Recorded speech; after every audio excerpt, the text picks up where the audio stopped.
tudo bom com vocês? Espero que vocês tenham tendo um fim de semana, uma sexta, ou durante a semana, se você está ouvindo isso durante a semana, muito boa. A gente vai começar aqui mais um podcast da nossa off-season maluca, que já tá mais calma, já tá tudo acontecendo, aconteceu tudo, não tem mais muita notícia pra comentar, por isso a gente vai trazer um assunto mais frio. Puxando o gancho do vídeo que saiu na última sexta-feira que foi dia 2 de agosto, a gente vai falar de um assunto que tem a ver com Vince Carter. Vince Carter vem para sua última temporada na NBA, como a gente comentou no vídeo falando sobre o Vince Carter, incentivando a seleção canadense e tal, mas o Vince Carter vem para sua última temporada na NBA. E ele é o último jogador draftado em 1990, na década de 90, que ainda está em atividade na NBA. Por isso a gente resolveu fazer uma grande lista, não é mesmo, Felipe? Cara, que mudança, né? Você ter seu último jogador draftado nos anos 90. Também faz tempo pra caralho que os anos 90 passaram, né? Mas é uma mudança de era aí, de épocas. É um monte de jovem aí que tá na NBA que não sabe muita coisa que existia nos anos 90. Tem aqueles vídeos que é dos caras que estão entrando na NBA agora, eles apresentam um Super Nintendo pra eles, eles não fazem ideia do que seja. Mostram um disquete pra eles, eles acreditam que é o botãozinho de salvar. Hoje em dia a galera só pensa em Snapchat, empreendedorismo social e... Putaria. e Burger King. E putaria.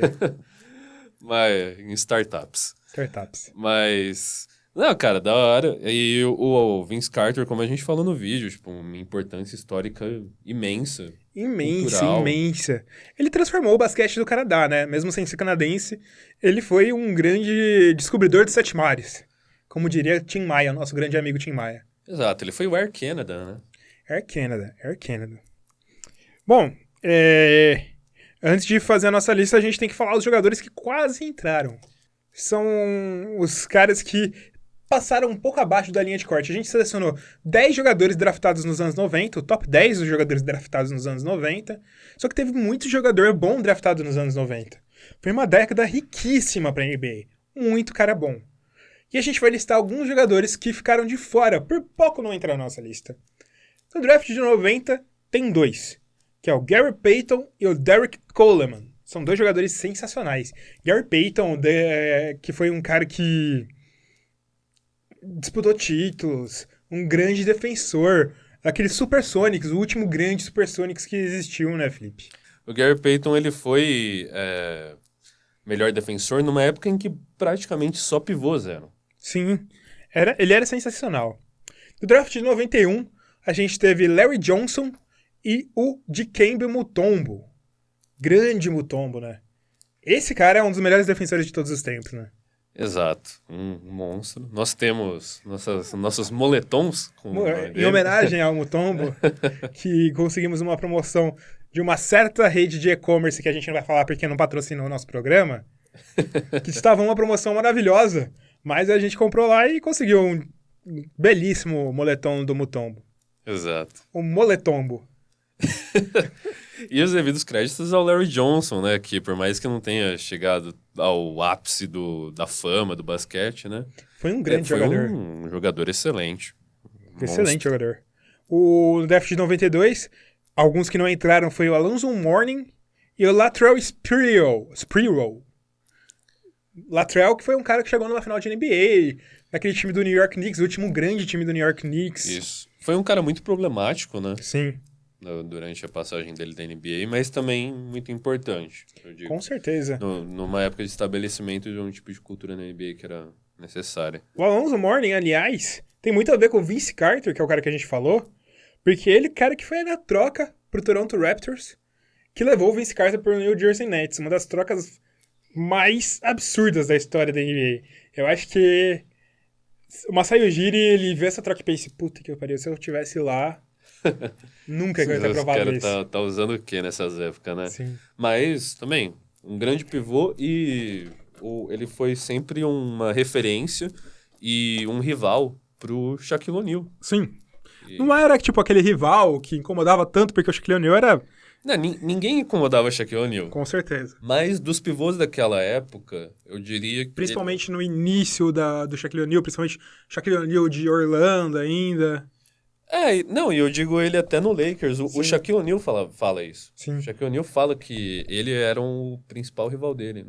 Eu acho que, além dele, o outro jogador que ele sempre exalta como um dos caras que conseguiu marcar eles, um dos caras mais difíceis de marcar, era o Alonzo Mourning e o Arvydas Sabonis. Isso. São os dois jogadores que ele exalta. No draft de 93, a gente tem outros dois grandes nomes, que é o Chris Webber, que fez muito sucesso no Sacramento Kings, né? Isso. Aquele gigante time do Sacramento Kings no início da década de 2000. E o Penny Hardaway, que era um monstro também, Penny Hardaway, hein? A dupla que ele fazia com o Shaquille O'Neal, puta que o pariu, muito bom. Penny Hardaway é um cara que precisa ser mais vezes lembrado na história do basquete sim. Porque ele é outro que, tipo, caiu um pouco, né, de produção depois que a parceria com o Shaquille O'Neal foi desmantelada, mas ainda assim ele era fenomenal, um armador altíssimo, né? Sim, ele era muito bom, muito bom. No draft de 94, a gente tem dois nomes, um quase entrou na nossa lista mesmo, que eu acho que ele seria o 11º, que é o Jason Kidd, e o outro é o Grant Hill. Esse ano, inclusive, que os dois dividiram o prêmio de Rookie do ano. Foi uma das poucas vezes que houve uma divisão de prêmio de Rookie do ano. Pra ver como os caras é bom. Grant Hill teve uma carreira atrapalhada por lesões, né? Poderia ter sido bem melhor. Foi. Falavam que ele é um dos caras que, em habilidade, colocavam como substituto do Michael Jordan na liga, né? Eu não sei se ele chegaria a esse ponto. Pois é. Mas, com certeza. Só pra dar uma noção do tamanho dele, né? De como ele era visto, né? Na época. Sim. O draft de 95, a gente quase... Outro cara que a gente lembrou, não entrou na lista, mas a gente lembrou, Rasheed Wallace, um dos grandes responsáveis pelo título do Detroit Pistons de 2004. Isso. Acho que se não tivesse acontecido aquela troca que levou ele pra lá, talvez esse título nunca tivesse acontecido. Mas sensacional. Muito bom, Rasheed Wallace. O draft de 96. Esse draft é sensacional. Entrou vários desse draft na nossa lista final. E tem vários que a gente tem que lembrar. São 3. Que é o Stephon Marbury, o Peja Stojakovic e o Jermaine O'Neal. Eu destaco principalmente o Peja Stojakovic, velho. Cara, eu acho que se ele tivesse entrado na NBA 10 anos depois, ele seria muito maior ainda do que ele já foi. Porque aí seria um jogo mais orientado pro papel que ele fazia nessas épocas, né? Sim, ele já era um arremessador incrível, um gatilho sensacional, mas não só isso. Ele era muito foda, muito foda. É engraçado pensar que tem vários jogadores desses anos 90 que seriam muito mais valorizados hoje. Né? Com certeza, O próprio Steve Kerr seria um jogador muito bom. Tony Kukoc. Sim. E o Peja é importante também até para popularizar esse estilo de jogador nessa época. Sim. Um jogador europeu, chutador, que chega. Devia ter sido campeão, né? Mas não vamos entrar em erros de arbitragem aqui. Assaltado! Né? O draft de 97 também tem outros dois jogadores muito bons que ficaram perto de entrar no nosso top 10, que é o Chauncey Billups, que foi o armador daquele Detroit, que é um armador muito sensacional, muito sólido. E o Trace McGrady, que é primo do Vince Carter também, que a gente vai falar, que a gente falou no início, e é um dos pontuadores mais fenomenais que a gente teve na última década. Um dos melhores scorers de todos os tempos da NBA. Sim. Não, ele era um cara natural pra pontuar. Aquela sequência contra o Spurs que ele faz... De 19 pontos? Não chega a ser 19. Eu acho que é 17, tipo, né? Acho que é tipo 13, na 13? verdade, mas... Tá quase. Mas ele... Um time que tava perdendo e virou em 9 o jogo segundos, né? 9 segundos, sei lá. Muito bom, muito bom, muito bom. No draft de 98, a gente não colocou, mas vale lembrar, Paul Pierce. Um dos maiores jogadores de todos os tempos do Boston Celtics. Eu acho que talvez ele é o terceiro jogador favorito da torcida de todos os tempos, né? Paul Pierce. Um monstro, The Truth. Quando o Shaquille O'Neal reconhece um cara, pra ele chamar ele de A Verdade, você precisa considerar que o mais engraçado é que a Verdade, quando virou comentarista, tudo que ele fala acontece ao contrário. É um dos caras com mais cold hot takes da história. Até aí a gente teve uma fase parecida com essa. A gente continua nessa fase, né? Não diria que a gente saiu, mas a gente continua. Uma correção do Tracy McGrady foi 13 pontos em 33 segundos. 13 pontos. Absurdo também. Absurdo. No draft de 99, a gente tem mais 3 caras que a gente lembrou, né, entrou no nosso top 10, que é Elton Brand, Shawn Marion e Ron Artest. 3 caras muito bons também, né, Felipe? Isso. E tem também o Metal World Peace. O alter ego do Ron Artest, né? Grandes nomes também. Bom, Felipe, a gente tá chegando quase no nosso top 10. Mas antes de entrar no nosso top 10, você tem alguns recadinhos pra falar pra quem tá ouvindo, né? Olha só, achei que nem ia rolar os recadinhos. Ai. Bem, você tá aí ouvindo a nossa voz canora e doce naquele momento bonito, alegre do seu dia. Ou da noite, não sei, ou da madrugada, no desespero da madrugada. Você pensou, nossa, que legal. Como que eu faço pra apoiar essa galera? Então, você, na verdade, pode consumir o nosso conteúdo em basicamente todos os lugares. A gente tá no Spotify. E no Spotify, como é que faz para... Você vai lá e segue a gente no Spotify. Ah, legal. Tem no Apple Podcasts também. No Apple Podcasts, você assina o podcast, dá 5 estrelinhas pra gente. Olha só, tem no Castbox. Castbox você também. Segue a gente, assina lá e dá um coraçãozinho. E me disseram aí que a gente tá chegando no Deezer também. Eu acho que a gente já chegou, mas eu não tenho certeza. Olha só. Eu vou confirmar aqui pra você já. E a gente vai ver se a gente chegou. Então faça todas essas interações aí com o podcast. Se você prefere ouvir pelo YouTube mesmo, a gente tá lá. Então se inscreve lá no canal, aperta o sininho, deixa os comentários pra gente, faça todas as interações aí que a gente vai adorar. Beleza. Muito bacana.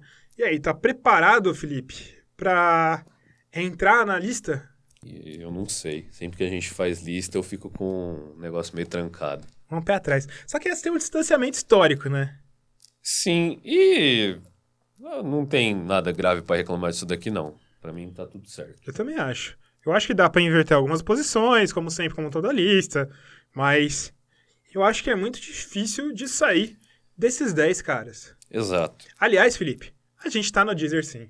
Olha só. A gente tá no Deezer. Amém. Maravilha. Pode ir lá no Deezer. Você compartilha pra todo mundo. Se você tem uma operadora daquela... Tem aquela operadora, Felipe, que disponibiliza o Deezer de graça. Eu não vou falar o nome da operadora porque a gente não tá aqui pra fazer merchan. Poderia patrocinar também pra gente fazer o merchan. Sim. O Deezer a gente faz merchan porque por onde a galera ouve. É, né? Onde a gente tá, né? Agregado.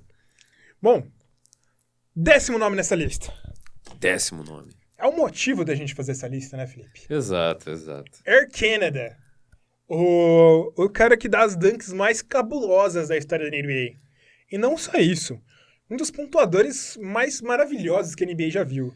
Vince Carter. Isso é algo muito importante que a gente tem que delimitar quando falar de Vince Carter. Ele é um dos maiores enterradores, dunqueiros da história da NBA.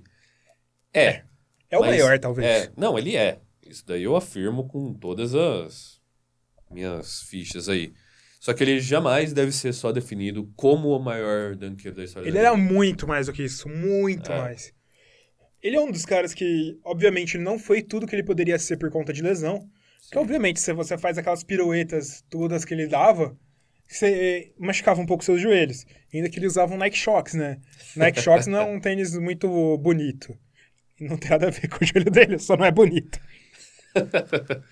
Mas se quiserem dar um Nike Shox do Vince Carter pra mim, eu aceito. Mas, cara, ele pontuava de tudo quanto é jeito. E ele teve um início muito arrasador na NBA.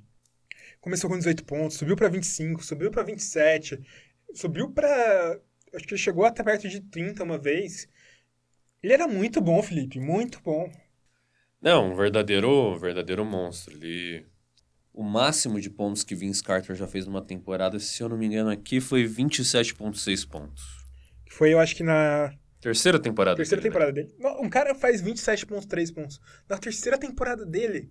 E não é, tipo, de qualquer jeito. Ele levou o time do Toronto Raptors pra semifinal de conferência. Quase levou pra final de conferência. Ele já era All-Star na segunda temporada dele. Já era All-NBA na segunda temporada dele. All-NBA Second Team. Isso. Third team na segunda temporada. Aí aconteceram as mudanças, né? Da ida dele saindo de Toronto, indo pra New Jersey, que aí talvez seja sintomático. Por mais que aquele time de New Jersey fosse bom, tivesse nomes bons, até chegou a ir longe nessas épocas, né? Em playoff. Chegou pra final. Teve uma final com o New Jersey Nets. Teve uma ou duas finais, se não me engano.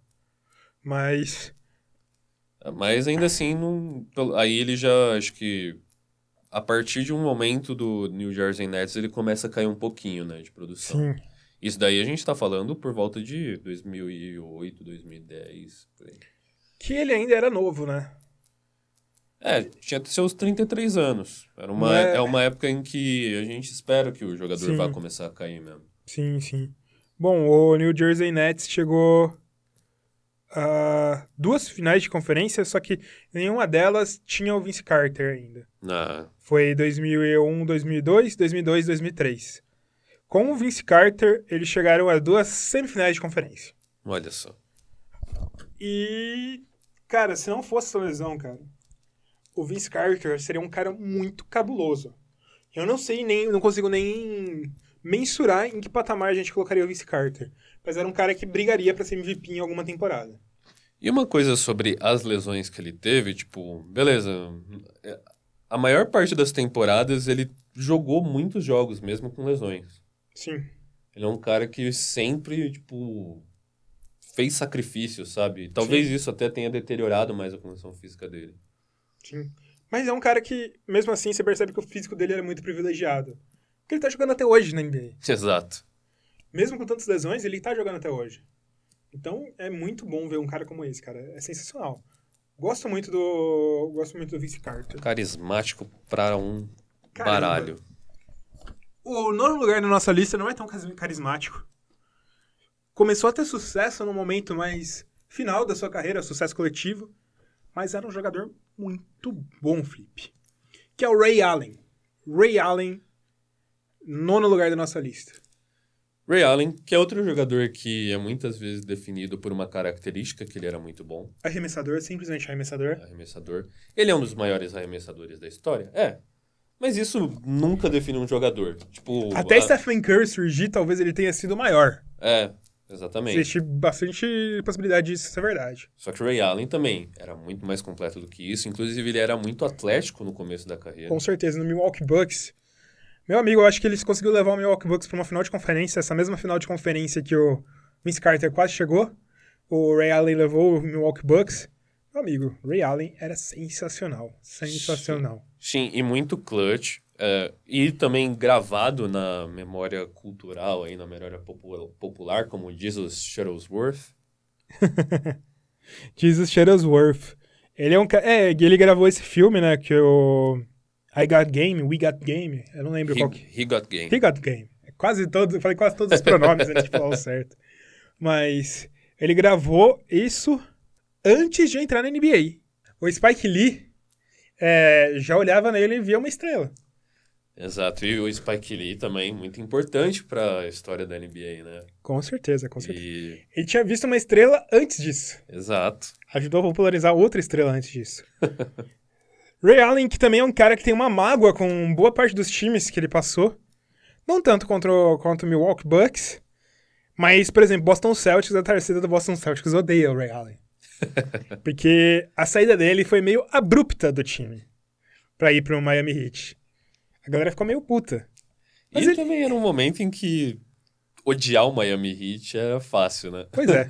Pois é. Todo mundo tá falando mal do LeBron que tá se juntando lá. Você vai lá e se junta com o LeBron? Foi bom pro Miami Heat, porque aquele arremesso contra o San Antonio Spurs é um dos arremessos mais icônicos e melhores de toda a história da NBA. A gente citou também o importante papel do Gary Payton no Seattle Supersonics. Ray Allen também foi importante nesse time, né? Com certeza. Outro que jogou para um baralho nesse time. Com certeza.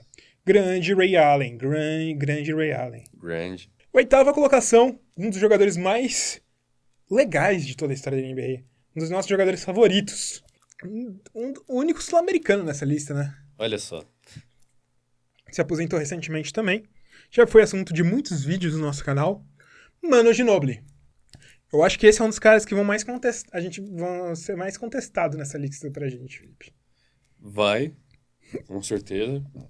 Vai ter gente falando que ele não deveria estar, que ele deveria estar mais pra baixo. Alguns pensando que talvez ele poderia estar mais pra cima. Mas acho que o pessoal já deve saber a nossa posição sobre o Manu Ginóbili pelos vídeos e por tudo que a gente já falou. Por ele. A gente considera ele o maior jogador sul-americano de todos os tempos. Um dos maiores estrangeiros de todos os tempos a pisar na NBA. Isso. E também o melhor jogador de basquete que a América do Sul já viu aí. Com certeza, com certeza. Também, não é pra menos, né? 4 títulos. Ele só não teve mais All-Stars e All-NBAs porque ele tinha uma função muito específica saindo da segunda unidade. E tem que entender que quando ele saiu da segunda unidade não significava que o cara da primeira unidade era melhor do que ele. E sim, que era uma estratégia de jogo pra conseguir maximizar o poder do San Antonio Spurs. E deu muito certo. O Ginóbili em qualquer outra franquia, ele seria a referência do time. Com certeza. Seria o melhor jogador do time. Eu ainda queria saber o que aconteceria se ele tivesse ido pra aquele Denver Nuggets. Naquele momento que ele quase saiu do time. Não, o Melo ia cagar tudo. Mas Manu Ginóbili é muito bom, muito bom, muito bom. Se você não acha Manu Ginóbili bom, você tá errado. Isso daí com certeza. Aí a gente nem discute, nem abre pra discussão. Bom, o 7º lugar da nossa lista é um dos caras que entrou mais jovens da NBA. Ele foi, acho que o primeiro a sair do high school direto pra NBA. Se não me engano, se não foi o primeiro, foi um dos primeiros. Kevin Garnett. Em que ano que o Kevin Garnett foi? 1995. 95, deve ter sido um dos primeiros mesmo. Sim. Kevin Garnett. Foi o primeiro. Que era um monstro, né? Ele era um monstro. Por mais que fosse um pouquinho odiável, ele tinha uma personalidade absolutamente engraçada. Sim. Um dos caras mais competitivos a entrar na NBA também. Rei do trash talk. Rei do trash talk, completíssimo como jogador. Sim. Não, ele era um power... Ele foi o expoente do momento que os power forwards começaram a jogar muito, né, Felipe? Exato, cara. Exato. Poderia estar até mais alto nessa lista. O Kevin Garnett poderia. Tipo, a gente tá falando de um MVP, a gente tá falando de um campeão. Campeão da NBA. Que poderia ter sido campeão mais vezes. Por pouco não foi campeão mais vezes, mas poderia estar mais alto nessa lista. Que é objeto de idolatria por onde passou. É um cara muito benquisto porque ele se doava muito pro time que ele tava. Com certeza. Com certeza. Tanto que ele foi um dos caras que saiu do seu time pra tentar ganhar o título num time muito melhor.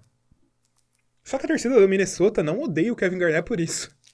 Entendem completamente o que ele fez. Entendem, e no momento que ele voltou, os ginásios de Minnesota para se despedir dele estavam sempre lotados. Sim. Teve até o caso do Jiggly Boy lá, do Jiggle Boy, que voltou depois de 20 anos para se despedir dele. Sim.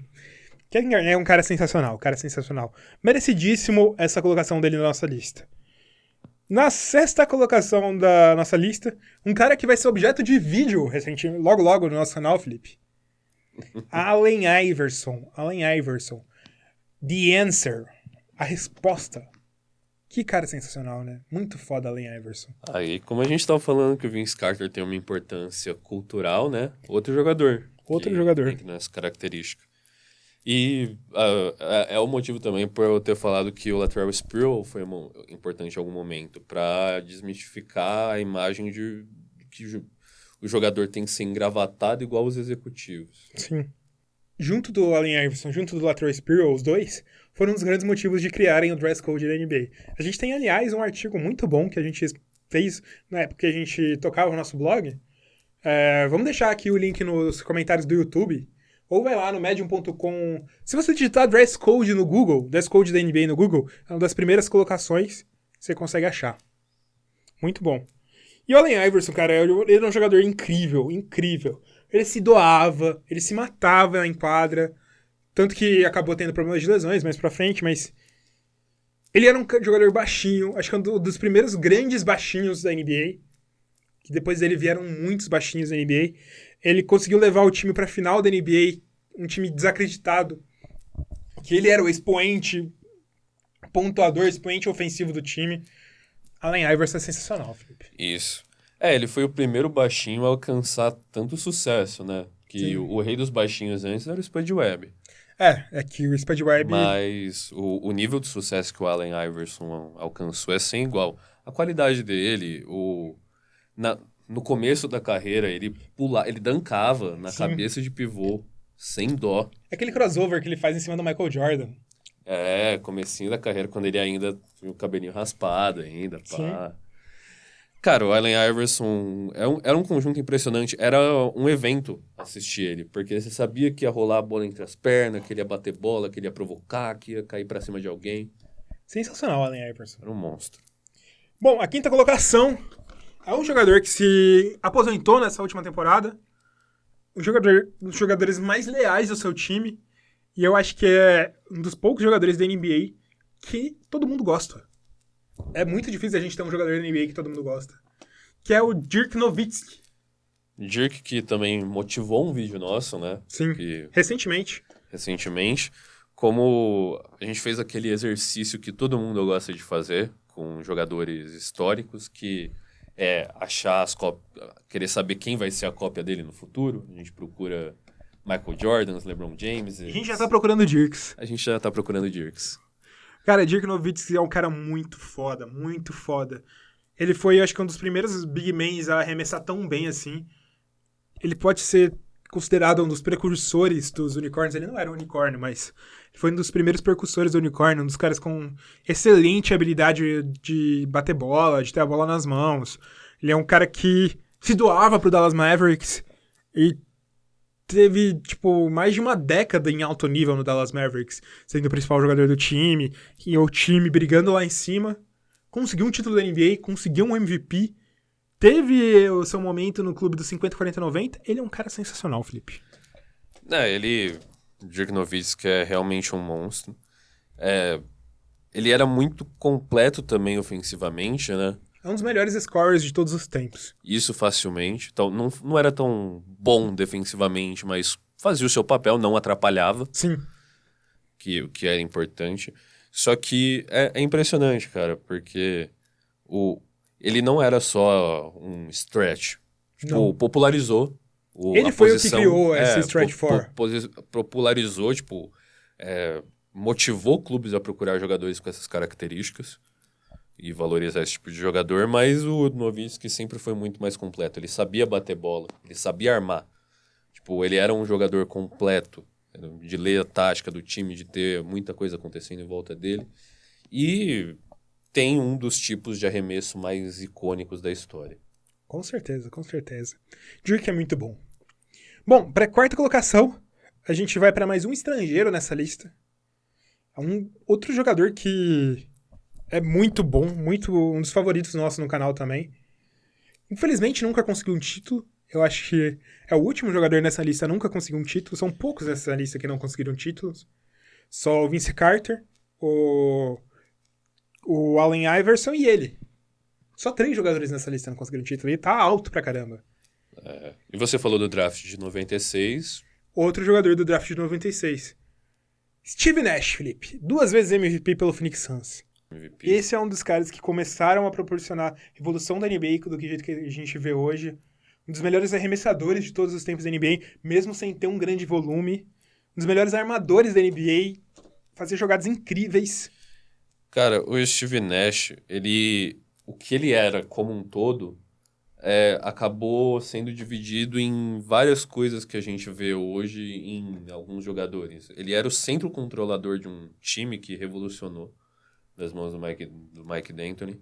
E se a gente vê hoje, caras fazendo coisas desse tipo, o Draymond Green sendo o cérebro daquele Golden State, e o que o Harden faz hoje pelo Houston Rockets, e tal jogador faz por outro time, muito disso era o Steve Nash que fazia naquele Suns. Em um só.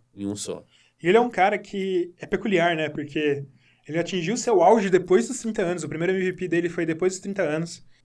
Eu acho que é o MVP mais surpreendente da história da NBA. Ninguém esperava que o Steve Nash fosse MVP.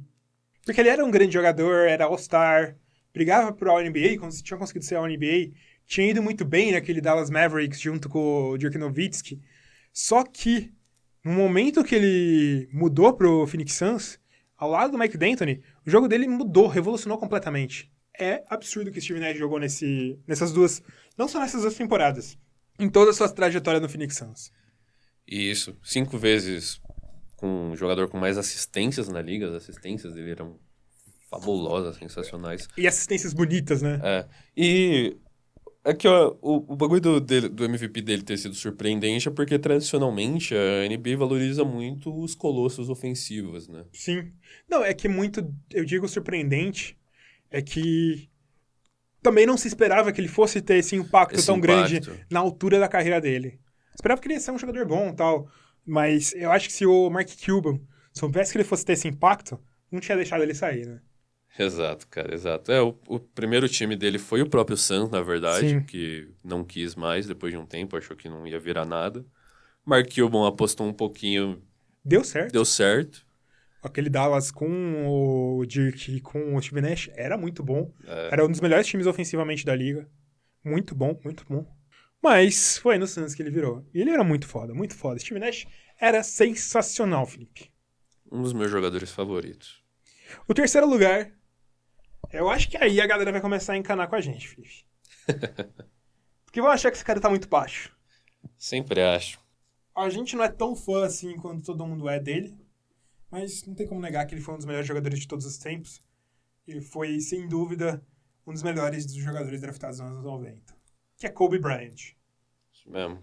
Facilmente um dos melhores jogadores de todos os tempos, um dos melhores da sua posição, que tem nada mais, nada menos do que Michael Jordan como teto, sabe? Jerry West. E, cara, o Kobe... A gente vai até deixar um pouquinho de lado agora tudo que a gente tem contra ele para falar do lado absolutamente especificamente do jogo. Kobe é absurdo jogando. Kobe era um monstro jogando. Falamos de vários desses jogadores, tipo, basicamente foram alguns dos jogadores mais competitivos da história. Agora o Kobe, ele... Eu acho que... Só abaixo do Michael Jordan, talvez, ser o jogador mais competitivo. Questão de competitividade era absolutamente outro nível. Bastante pra, sei lá, fazer um Shaquille O'Neal ir embora do seu time. E manterem o Kobe. Escolherem entre o Kobe e o Shaquille O'Neal, escolherem o Kobe. Exato. E, cara, tipo, a gente lembra muito do Kobe pontuando. Porque ele era, obviamente, um pontuador absurdo, um dos melhores scores de todos os tempos. Ele conseguia pontuar de todo jeito. Ele é uma cópia. Não uma cópia tão perfeita, mas é uma cópia do Michael Jordan, o jeito de jogar. E o Michael Jordan era muito bom pontuando. Só que ele também era uma cópia defendendo. Kobe é um dos melhores defensores da posição, talvez o segundo melhor defensor da posição de todos os tempos. Ele é muito bom defendendo. Eu acho que ele conseguiu pegar quase 10 All-Defensive Teams em toda a carreira. E muitas vezes a gente esquece do potencial defensivo do Kobe, que é um potencial que definiu os jogos. Se o Kobe foi 5 vezes campeão, muito disso tem a ver com a sua defesa. Sem sombra de dúvidas. E também com a capacidade dele de ser clutch, Felipe. Não, Kobe foi absolutamente um monstro. Um monstro. Eu acho que todos os jogadores você pode colocar um fator no qual ele não era tão bom. O Kobe, ele foi um excelente jogador, conseguiu carregar times, conseguiu ser uma grande referência, conseguiu ser um líder também, o que não é fácil. Mas, apesar de tudo, na parte coletiva do jogo, na parte tática de envolver todo mundo no jogo, ele não era tão bom. Ele precisava ser basicamente um satélite. Exatamente. Isso era o grande problema dele. Por isso que eu acho que isso até melhorou bastante naquela parte que ele foi super vitorioso sozinho no Los Angeles Lakers, que ganhou 2 títulos. Mas há um bom tempo ele ficou amargando times ruins, porque ele não era tão bom coletivamente. Isso. E melhorou muito depois que o Shaq chegou e virou até uma referência maior no time. Sim. Eu digo no segundo momento. No segundo momento que ele ganhou títulos. Sim. No momento que o Paul Gasol chegou, ele conseguiu dar uma melhorada, entender mais o jogo e tal. Eu acho que é bastante disso também. Mais um monstro absoluto do jogo aí. Se a gente falou do companheiro de Kobe, a gente tem que falar do segundo lugar da nossa lista. Shaquille O'Neal. Felipe, o que a gente pode falar de Shaquille O'Neal? Cara, se tem um ser humano que pode ser chamado de tanque de guerra, é ele. Cara, eu acho que nunca existiu um jogador tão dominante na NBA quanto o Shaquille O'Neal. Nunca. Nunca. No momento do auge dele, lá pelo 1996 até mais ou menos 2005, era quase impossível separar o Shaquille O'Neal. Exato. Um bagulho que eu penso, tipo, existiram jogadores absolutamente dominantes durante a história. Talvez parecido com o Shaq, a gente teve o mais parecido possível com o Shaq, a gente teve o Wilt Chamberlain lá naquelas épocas. Só que o problema é, o Wilt Chamberlain não ganhava títulos. E era outra época de basquete. Era outra época, e o que fazia ele ficar acima de todo mundo é o atleticismo, né? Que naquela época era não natural. Hoje já está mais naturalizado. Você tem caras de 7 pés de altura que são extremamente atléticos e talvez conseguissem colocar mais dificuldade na vida de um Wilt Chamberlain. Sim. Isso daí é um puta de um what if que eu não gosto, né? Mas tem que fazer. Agora o Shaq é pura dominância física. Não importa se o cara era mais atlético, mais pesado, se é que existia alguém assim naquela época. Ele simplesmente jogava o cara pra trás e dava um banho nele, ninguém conseguia parar. Com certeza. Ele é um cara que tem 2,16 m e 150 quilos. Isso é um absurdo. E não é 150 quilos de gordura. É puro músculo. Então. Mais pro final da carreira ele devia ter até mais que isso, porque aí ele já tava mais descuidado com a forma física. Mas é aquele negócio. A gente lembra muito do Shaquille O'Neal pela imposição física, pelo atleticismo dele. Tem que lembrar que ele não era só isso.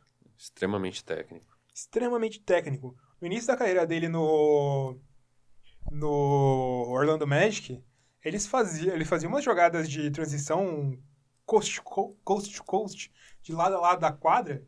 Meu amigo, você não pode falar que é só imposição física. Ele tinha um ball handling absurdo, ele conseguia fazer uns ganchos sensacionais, ele conseguia fazer uma jogada de poste absurda. Era muito bom. Eu acho que essas paradas de coast to coast, ele era muito bom em relação aos pivôs. Porque você vê os coast to coast dele, ele perde o controle da bola algumas vezes. Ele não tem a mesma desenvoltura que um armador, né? Também seria... É que hoje a gente já tá mais naturalizado vendo os caras fazer isso. O próprio Dirk Nowitzki tinha mais handle que ele. Sim. Mas o Shaq, realmente, era um ponto fora da curva, numa época em que ele era mais magricela, mais atlético. Sim. Ele pulava pra caralho, ele era muito monstro pulando. Ele foi um dos motivos de terem reforçado as tabelas da NBA. Exato. Mudaram os materiais disso. Mudaram diversas regras por causa do Shaquille O'Neal. O Shaq também, acho que ele teve uma presença muito importante que eu lembro do discurso dele de Hall of Fame, que o pai dele e as pessoas da família dele que ensinaram basquete pra ele sempre cuidaram dessa parte técnica. E talvez, tipo... Sim. Ele é um cara que aprendeu essa parte técnica desde que começou a aprender basquete. Isso é impressionante. Com certeza.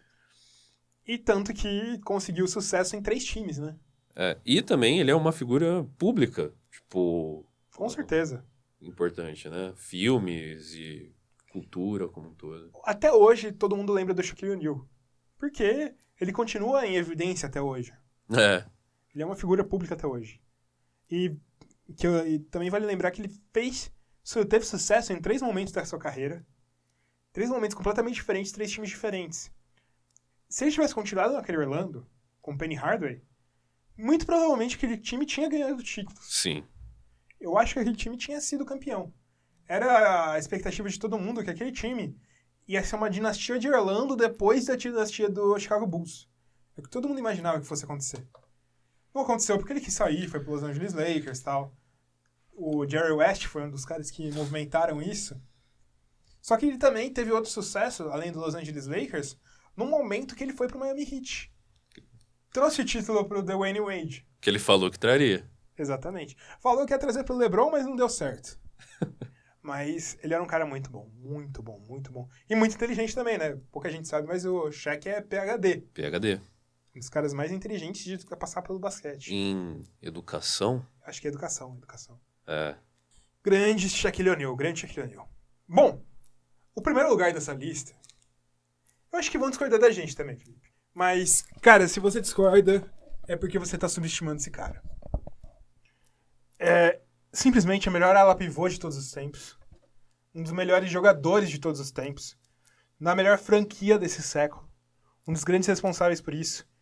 Que é Tim Duncan. Tim Duncan. Eu acho que a gente não não tem tanto reconhecimento pro Tim Duncan por causa da figura dele. O cara é uma figura muito mais na dele, um cara muito mais de boa. O time não é um time tão popular, assim, como o Los Angeles Lakers. Mas que jogador, Felipe, que jogador. E eu acho que se a gente tá pensando numa época tão prolífica aí, tipo, desse final dos anos 90, começo dos anos 2000, em que os jogadores, para eles precisarem se popularizar, eles eram, tipo, estavam virando realmente estrelas globais, sabe? Mais até do que os jogadores dos anos 80, lá, Michael Jordan, esses caras que... Larry Bird, Magic Johnson, que elevaram a NBA a um certo ponto global.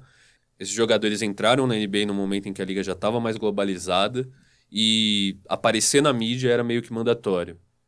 E o Tim Duncan foi no contraponto. Sim. Ele era um cara que era muito mais de boa, muito mais na dele. Ele só queria jogar basquete, basicamente. E que basquete, né? Que basquete. Pra ter uma noção do tamanho do Tim Duncan, ele é um cara que foi All-Star na primeira temporada dele. Ele é um cara que foi First Team All-NBA na primeira temporada dele, a temporada de rookie. Você consegue imaginar um jogador sendo rookie e All-NBA First Team? Hoje em dia, de jeito nenhum. De jeito nenhum. O Doncic, que pra ser All-Star, a galera teve uma discussão tremenda e tal, mas, cara, Tim Duncan foi All-NBA First Team. E tinha bastante alas sensacionais naquela época. E ao todo da carreira dele foi 15 vezes All-Star, foi 10 vezes NBA First Team, foi 3 vezes NBA Second Team, 2 vezes NBA Third Team, 8 vezes All Defensive First Team, 7 vezes All Defensive Second Team. Cara, além do, obviamente... 2 vezes MVP, 3 vezes MVP das finais, 5 vezes campeão. Ele tem 5 anéis, Felipe. Um pra cada dedo. Um pra cada dedo. Direito ou esquerdo. E o que é mais absurdo é que, tipo, o jogo dele era um jogo super discreto. Muito inteligente. Era um jogo que deu o apelido pra ele, né? Big Fundamental. Ele fazia todos os fundamentos muito bem. Todos. Ele é o cara que ele, ao invés de dar uma enterrada dando 360, ele vai lá e joga a bola na tabela, porque é mais fácil fazer a cesta assim. E é impressionante o quanto, tipo... Tudo bem que tem influência dele nisso, mas o quanto que ele casou com um cara como o Pops, sabe? Sim. Talvez o Tim Duncan não tivesse o sucesso que teve na mão de um outro treinador. Talvez o Pops não tivesse sucesso... Sem o Tim Duncan. E essa parceria e a figura do Tim Duncan e tudo isso moldou e casou pra caramba com o basquete fundamental que a gente vê do Spurs até hoje. Sim. Spurs que... Eu acho que se alguém falar alguma coisa contra, tá errado. Spurs é o melhor time desse século da NBA. Muito por conta do Tim Duncan. Muito por conta do Tim Duncan.